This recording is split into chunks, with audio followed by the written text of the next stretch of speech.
Welcome, everyone. I'm Pat Soldano, president of Family Enterprise USA and Policy and Taxation Group. If you don't know who we are, we advocate for generationally owned family businesses and their lifetime of savings, all industries and all sizes of businesses, as well as successful individuals and family offices in the United States. Today, we're here with Dr. Frank Luntz, who's a well-known communicator, researcher, and political strategist. The topic is very interesting and extremely important, especially at this time. It's understanding and communicating with the next generation. So that is 18 to 29-year-olds, which is known as Gen Z, but we also want to talk about the Gen X, that age group. So these groups now have the votes. They have control of the votes. Whether they use them or not is another issue. But they also have all of the assets that have changed hands from the baby boomers to the next generation. So Frank recently conducted a focus group with these Gen Z age group. The insights he gathered help us understand how they think, but also helps us understand the issues they're troubled by and how to communicate with them, we hope, in their language. So ultimately, we want to inform them on the impact of tax and economic policy affecting their pocketbooks, their family's future, and the country's future. We cannot use the tools or the language of this generation or the older generations. I don't believe it will work, but we have Frank to help us decode for the next generation. We also have other data around this age group, including a new study from the Cornell University, Next Gen Family Business Employees Owners. So Frank, it's great to have you with us to talk about this very important topic. Well, by the way, Pat, before you ask your first question, even the opening of this podcast, and don't get angry with me, but even the opening is problematic because Gen Z doesn't want to sit through something like that. There's a reason why TikTok is so popular among 18 to 29-year-olds because there's no ads, there's no delay, you get right into it. And one of the challenges that faces people like us in our generation is that we're not used to it. We believe we have to set the context, that we have to explain things first. And the fact is, Gen Z doesn't want the explanation. They want you to get right to the point, and then they want to move on. And so I think the single greatest challenge in communication, and I know you got a whole series of questions, one of them is even how you start to talk to them, because the truth is they want to talk to you. And unless we give them the chance to be heard, I don't think they'll listen to us. I think that this conversation that we're going to have today is really the tip of the iceberg. And you're right. The most important thing is, how do we get to them? First of all, who are they? And how do we get to them in their methodology, as you just talked about? And I just had a conversation with somebody around this very same issue. And you say, who are they? They're the most diverse group they've ever been. They're less likely to be white than they've ever been. There are as many or even more women that are active, that are public, that are outspoken. In fact, there are more women, Gen Z college students, than there are male college students right now. So it looks different. It sounds different. They're more likely to be living at home because they cannot afford a house. They're more likely to be on their parents' health care because they cannot afford their own. They're more likely to be cooking at home than the group that came just before them because they can't afford to eat out. That issue of affordability is so important to them. And one more point, when you ask who they are, I'm not convinced they believe in the American dream anymore because they've seen their parents struggle.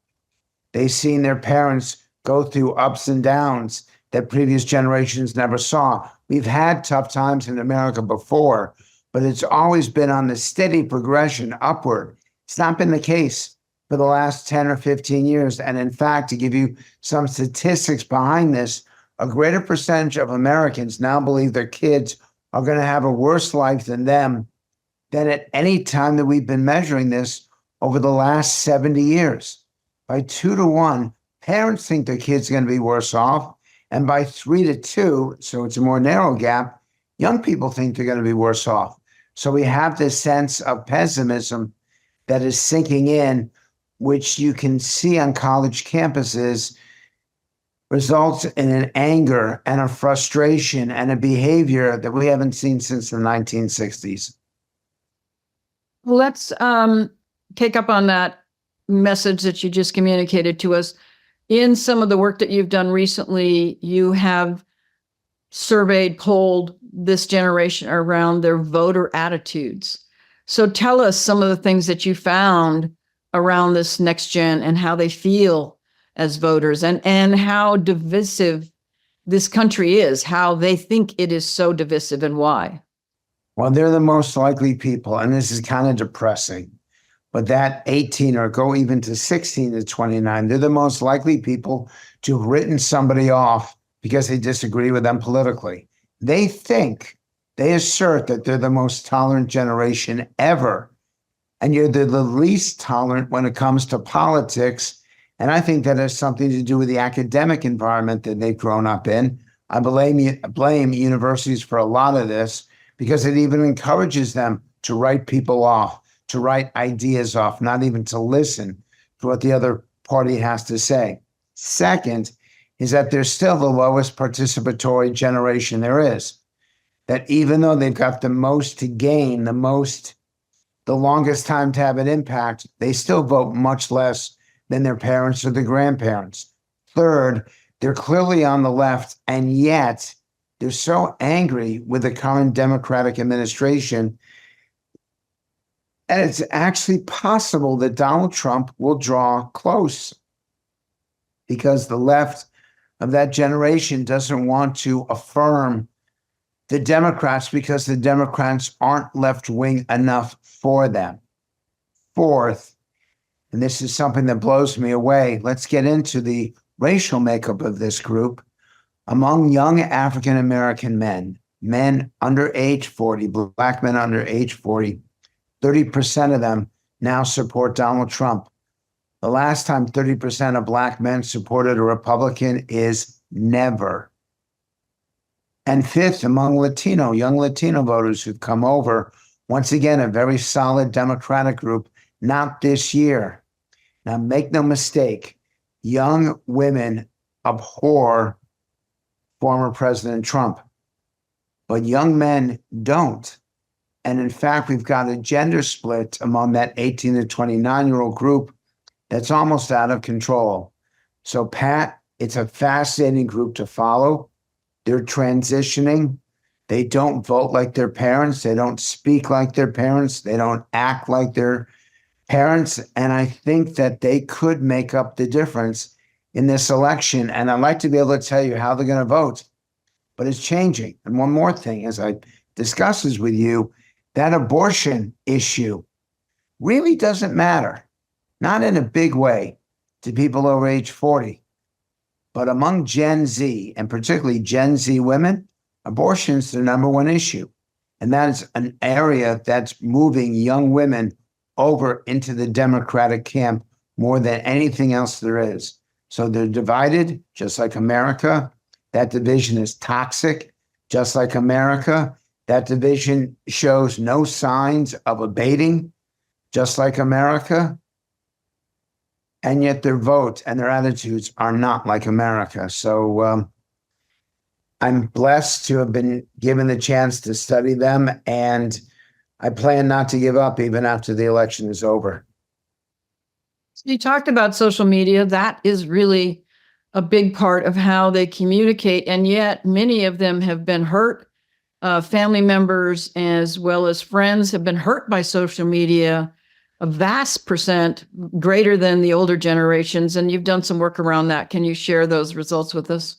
Yeah, and there are two pieces of data that really alarm me. First, half of all moms say their kids have been hurt either intellectually or physically by social media. And that is really painful because they see it. And I know what happens. And if there's any part of this podcast that's going to draw attention and emotion, it's right now. Moms, and it's particularly moms and daughters. Mom tells their teenage daughters, put the phone down, leave it down, don't pick up the iPad, come to dinner, look us straight in the eye and talk to us. And the kids say, no way.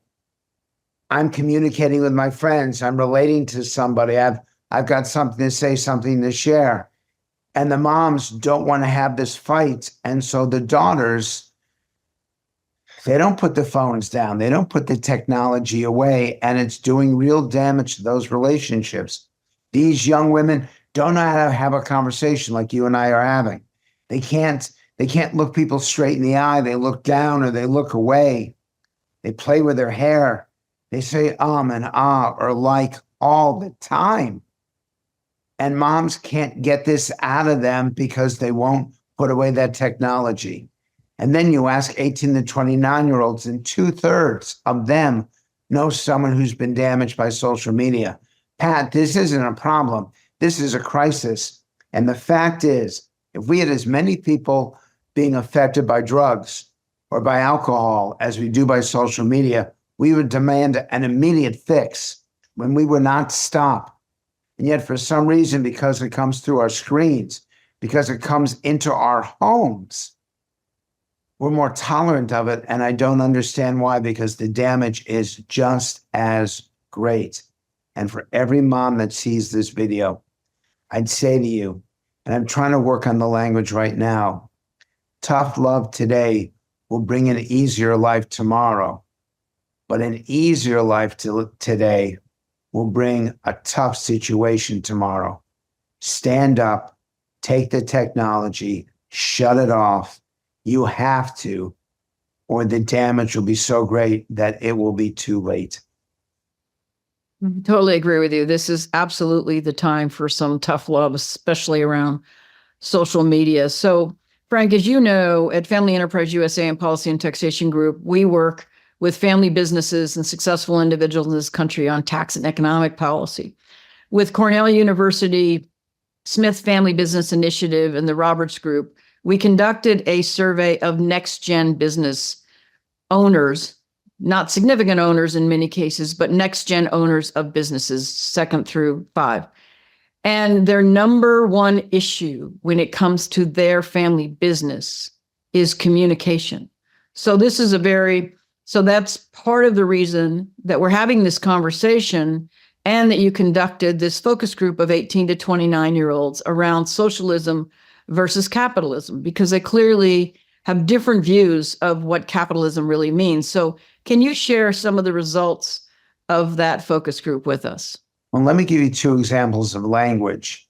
One of them is capitalism itself. Capitalism is for Wall Street. Economic freedom is for Main Street. Capitalism is for the CEO or the owner. Economic freedom is for the employee or the person who works on the line. Capitalism means you've made it already. Economic freedom is the path to make it. So I'm saying to everyone in this position, stop talking about capitalism, because you're turning off the people you're trying to reach. Give you a second example. Economic growth means something to economists. It means something to those who went to grad school, to Wharton students in University of Chicago and Stanford. Doesn't mean something to the average individual. Economic health, healthy economy means something. And the truth is, healthy economy, healthy schools, healthy neighborhoods, healthy families. The word health has nothing to do with the hospital and medicine, and has to do with things that are successful. So these younger entrepreneurs and these younger business owners, and I know this because I work with YPO and I work with a number of Business Roundtable. I've done stuff for the Chamber of Commerce. The problem is that they're using language that their own staff doesn't appreciate, and they're using language that may work with their family, their grandparents and their parents, but it doesn't work with others from their generation. And I want to grab them and shake them up and say, listen, it's not what you say that matters. It's what people hear. And they're hearing about privilege, which drives me crazy. I know how hard these people work. I know how frustrated they are. I know that they're the first to work in the morning. They're the last to leave at night, and they get the paycheck at the end. Sure, they're doing okay, but my God, they put so much effort into it, but their language doesn't demonstrate an appreciation for it. And it's one of my goals over the next 7 or 8 months before the end of this year is to craft a lexicon that helps business owners in their 20s and 30s do two things. One is to communicate to those in their 50s and 60s, because life has changed. And the other is to communicate to people who are their peers, at least generationally, that that their businesses should not be taken away, that their income should not be taken away, that things that they work so hard for should not be confiscated, but they're going to have to explain why. And that's not happening right now. And frankly, we're in an election cycle where some people are advocating that, where they're saying, pay your fair share of taxes. What the hell, clean up my language, but what the hell is fair share? Is it 60%, 70%? If you live in California, you're paying 65% of your income in state, federal, and local taxes.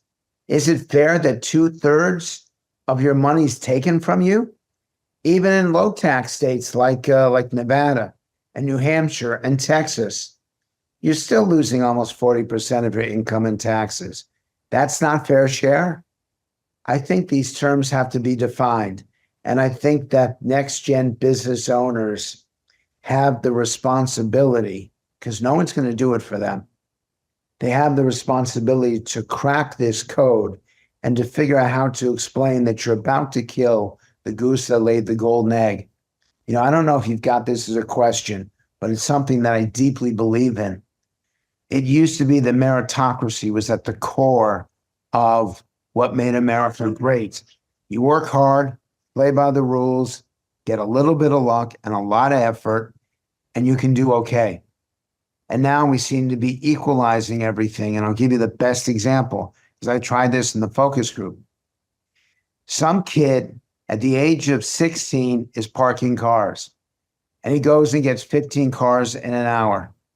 In some parking lots, he's paid exactly the same as the kid who only picks up 10 cars an hour.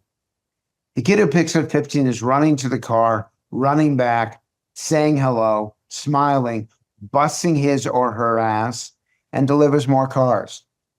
But that person, to some Americans, should not be paid as much as the person who walks slowly, doesn't put any effort, doesn't try, and only delivers 10 cars. Or I'll use the one that's probably even more common, a waitress, someone who works at McDonald's. The person that's working behind the counter and really busting their ass and takes 60 orders a minute, shouldn't that person be paid more than the person who takes 40 orders a minute? Or the person who's working the drive-through line? There's a joke from Joe Pesci that you always get screwed in the drive-through. He uses different language, but I know that you don't like me to do that, so I'll clean it up for this podcast. If the person is perfect, shouldn't that person get just a little bit more than the individual who screws up or the individual that doesn't deliver as many meals? An increasing number of people think that the effort doesn't matter, that we should be paid the same. And Pat, I think that is exactly what America is not about. And I think that that's where we're headed. So if this generation of business leaders you speak of wants to keep their opportunities, they're going to have to change their lexicon. Oh, to that point, in that focus group, which I watched, you asked them about socialism versus democracy, socialism versus capitalism, and 70% of them supported socialism, even when they were told on the call from someone who lived in Cuba how horrible it could be. It didn't change their view. Then you talked to them about meritocracy, and you asked them, would they prefer meritocracy or equal? And they all said equal until you gave the example of the waiters and waitresses. And all of them have been waiters and waitresses. And when you ask them, should you pool tips or should you get the tips that you earned? Because, as your point, you worked harder, faster, whatever. And 100% of them said you should get your own tips. And as you explained to them, that's meritocracy. So a lot of education has to be done, which is why we're trying to do this work, trying to figure out how to educate them, how to speak to them in their language around their issues, and certainly the issues that are going to affect them for generation, which is tax policy. And to your point about fair share, we've learned that 80% of the taxes in this country are paid by 25% of Americans. How much more can they take? So all of that leads me to say we have just the tip of the iceberg in terms of this next generation, what they need to know, how we find them, how we communicate with them, not just the language, but in the methodology, I think is so important. I can tell you it's not going to happen in podcasts like this. It's not. I know. What the purpose of this is to say to their parents, is to say to people in their 50s and 60s, get your act together. Start focusing on that. Start doing seminars and sessions and bring successful people in. The person who could have done this, person who was really capable of changing attitudes is Elon Musk. But then what does he do? He takes over Twitter and fires thousands of people. He calls his people lazy. He had a unique opportunity to redefine business and redefine corporate behavior. And he could have done everything he wanted to do, but he used the worst language to do it. And he went from a hero to a villain in less than a year. I've never seen someone destroy the reputation so fast. When truly Elon walked on water and young people admired him and wanted to be like him. And then he started to be mean because he could. And the people around him who let him do this, we all need advisors. We all need people that tell us, stop saying stuff. You know that I, years ago, swore too much and you would give me a hard time. And it took me a while to change, but I listened to it because it turned people off and I couldn't deliver the message as well. Well, I listened because I had advice. Why didn't people get into his ear, get in front of him and say, sir, you've done something no person like you has ever done. In a matter of 5 years, he became as important as Edison. He became as influential as Einstein. He was the Steve Jobs of his generation. And he went and threw it away. And that is one of the greatest tragedies. And we don't have anybody in the wings like him. Mark Zuckerberg does not have the same appreciation among young people. Nobody does. And this is a problem. And I don't know how to fix it. I just know that the next time we find an Elon Musk, and they come around about once every decade or so, next time we find him, we need to make sure that he or she is as kind and as decent and as compassionate as they are advocates for free markets, meritocracy, and an opportunity.